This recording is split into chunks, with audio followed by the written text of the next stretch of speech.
Oduu baay'ee gaddisiisaa fi onnee namaa cabsu yeroo ammaa kana magaalota Oromiyaa dabalatee godinaalee Oromiyaa hedduu keessatti gaggeeffamaa jiruun kan wal qabatu mootummaa Itoophiyaa dabalatee waraana adda bilisummaa Oromoo dabalatee waraanonni hedduun dirree Oromiyaa irratti leenji'anii bobba'aa jiraachuun yaaddoo guddaa uumaa jira jedhu. Keessattuu waraanni adda bilisummaa Oromoo yeroo ammaa kanatti godinaalee Oromiyaa hedduu keessatti waraana isaa qodoodhaan eebbisee bobbaasaa jiraachuun immoo muummicha ministeeraa Itoophiyaatti gaaffii guddaa ta'eera jedhu. TPLF dabalatee humnoota finxaaleeyyii faannoo kallattii garaagaraatiin mootummaa Itoophiyaa doorsisuudhaaf dhukaasa banan osoo ofirraa eeganii kan waraana adda bilisummaa Oromoo isa caalu ta'e jedhu. Yeroo ammaa kana waraanni adda bilisummaa Oromoo kutaalee Oromiyaa hedduu keessatti waraana isaa bobbaasaa jira. Waraanni bobbaasaa jiru kunis kanneen yaada qabsoo qabanii akkasuma qabsoo Oromoo gara fuulduraatti butuu keessatti warroota hedduu carraaqanidha jedhu. Yeroo ammaa kana Oromiyaa bakkeewwan garaagaraa keessatti wanti ta'aa jiru waan hedduu nama yaaddessuu fi waan nama sodaachisuus jedhu. Garuu yaada uummata Wallaggaatti miidhamaa jiranii yaada mootummaa Itoophiyaafis gaaffii ta'u akkasuma ministeera muummee Itoophiyaa dabalatee pirezidaantii mootummaa naannoo Oromiyaa obbo Shimallis Abdiisaas waan ilaallatu fakkaata. Giddaa ayyaana hangar guutee fi naannoowwan Oromiyaa garaagaraa keessatti rakkoon nageenyaa hedduun mudachaa jiru. Itoophiyaan garuu waraana ishee leenjisaa jirti. Waraanni leenji'an kun uummata isaaniitiif illee dhaabbataa hin jiran kan jedhan jiraattonni tokko ni dubbatu. Eegadda giddaa ayyaanaatti wanti ta'e waan hedduu nama gaddisiisudha jedhu.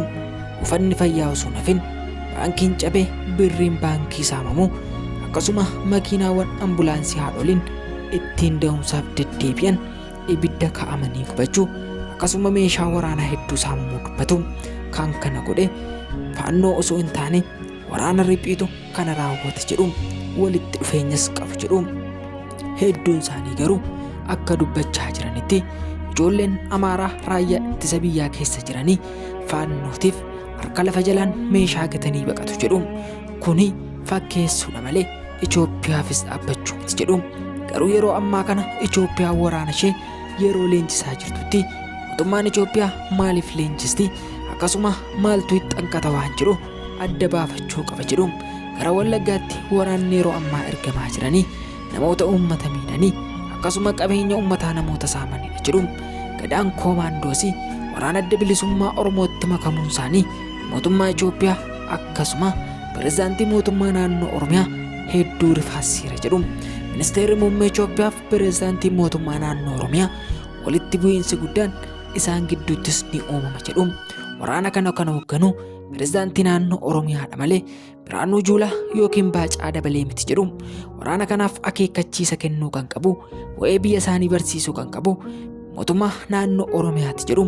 Garuu mootummaan naannoo Oromiyaa gara Wallagga Baatti erga isaan bobbaasee booda komaandoo gadaan guutummaan guutuutti waraana adda bilisummaa Oromoon walitti makamuudhaan lola fiixee addunyaattuu dhukaasa guddaa ta'e akkasuma nageenya naannoo sanaa kan booressan lola guddaa bananii turan jedhu. Lola kana kan bananis humna finxaaleeyyii faannoo irratti jedhu. Naannoo sana guutummaan guutuutti ni to'annaa. Lafti Wallaggaa lafa keenya, uummanni Wallaggaas uummata keenya jechuun humni finxaaleeyyii faannoo humna aaraa jabeeffachuun gara Wallaggaatti mataa yeroo qajeelfachuuf jedhanitti waraanni adda bilisummaa Oromoo fi gadaa koomaandoon tokkoomanii dura dhaabbachaa jiru jedhu.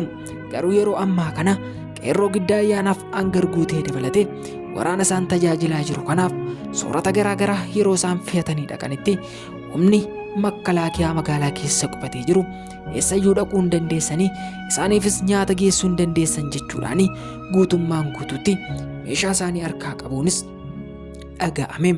Uummanni naannoo sana raayyaa ittisa biyyaa irratti komii guddaa qabu. Mootummaa Oromiyaattis akkas jedhanii iyyatu. Yoo waraana nuuf gite ijoollee keenya nuuf ergi, ijoollee keenya nuuf hin ergitu taanaan sabni biraa gaafa dhufu waraansa keenya irratti waraana biraan waraanaa jira jechuun mootummaa Itoophiyaa fi mootummaa Oromiyaatti iyyachaa jiru. Yeroo ammaa kana garuu naannoo sanatti nageenya ammanatti jiraachuu baatus hedduun isaanii qe'ee isaanii dhiisanii baqatanii kaawwan isaanii immoo yeroo misooma gannaa waan ta'eef biqiltuuwwan naannoo manaa dhaabbatan boqqolloo dabalatee wanta isaan sooratan hedduu humni finxaaleeyyii kun ciruudhaan gubuudhaan akkasuma guutummaan guutuutti qabeenya isaanii mancaasuudhaan naannoo sanaa deemuun dhaga'ame. Uummanni naannoo sana ammarratti garuu nagaa qofa barbaanna jedhu. Nagaa erga argatanii booda garuu wanti nyaatanii dhuganii hedduu rakkisaadha jedhu. Wanti isaan qaban wanti isaan borofdatanii ji'oota muraasa booddee wanti isaan ittiin jiraatanii guutummaan guutuutti humna finxaaleeyyii faannoodhaan jalaa barbadaa'eera jedhu. Uummanni naannoo sana gargaarsa barbaada jedhu.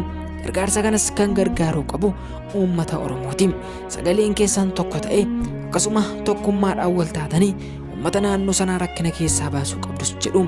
Yeroo ammaa kana raayyaan ittisa biyyaas waraana isaa eebbisiisee marsaa 45ffaa Oromiyaa bakkeewwan garaa garaatti bobbaasaa jiraachuunis dhaga'amee jira. Kun immoo humna finxaaleeyyii faannoodhaa fi rakkoo guddaa ta'uu danda'a. Magaalaa Finfinnee dabalatee akkasuma Wallaggaa dabalatee naannoleen Oromiyaa keessatti argaman hedduun lafa keenya, qabeenya keenya, abboota keenya ture magaalaan Finfinnee fakkeenyaa fi kanaan dura baadiyyaa turte nutu magaalaa godhee lafa keenya sababa taateef misoomsine jechuun dhaadachaa jiru. Keessattuu Wallagga guutummaatti kan keenya jedhanii dubbatu. Garuu humni finxaaleeyyii kun naannoo sana kan qubatanii baroota hedduun dura hongeen biyya isaanii waan rukutee fi obbo Abbaaduulaa Gammadaa naannoo sana mootummaa yeroo sanaa isaan qubsiisu ergasii uummata Oromoo wajjin wal baruu maatii ta'anii erga jiraatanii booddee quufni isaan rakkisanii uummatuma irraa nyaatanii irraa dhuganii ollaa ta'an irratti dhukaasa banuun yeroo ammaa miidhaa guddaa geggeessaa jiru jedhu. Ta'uu baannaan garuu mootummaan naannoo Oromiyaa nu hidhachiisuu qaba yookiin immoo nu bira ba'ee loluu qaba, furmaata tokko nuuf laachuu qaba jedhanii sagalee isaanis dhageessisaa jiru. Kan asirratti argitan kun raayyaa ittisa biyyaa Itoophiyaan yeroo ammaa bobbaasaa jirtudha. Eessatti bobbaastiin garuu rakkoo yaadaa nama hundaati. Waraanni Wallaggaa dhaqanii hedduun isaanii ni sodaatu jedhu, hin dhukaasan jedhu. Waraana adda bilisummaa Oromoo gaafa ta'u garuu meeshaalee gurguddaa fi sagaleensaa daa'imman manatti sodaachisu dhukaasu jedhu. Humni finxaaleeyyii kun buufata fayyaa gaafa saamu qabeenya uummataa gaafa barbadeessu garuu namni itti dhukaasus maal gochaa jirtu namni jedhus hin jiru jedhu. Sagalee keenya nuuf ta'a, sagalee keenya nuuf dhagaa jedhanii yeroo isaan hiriira ba'anitti immoo wantoonni garaa garaan ka'anii dubbatamaa jiru. Adaamaa Deeliirraa odeeffannoo kana fakkaatanii isin bira akka ga'uu fi Oromoo Deel subscribe akka gootanii yaada keessan akka nuuf qooddanii qophii keenya irratti qeeqa addaa yoo qabaattan nuuf barreessaa isiniin jecha yeroo gaarii qabaadhaa galatoomaa.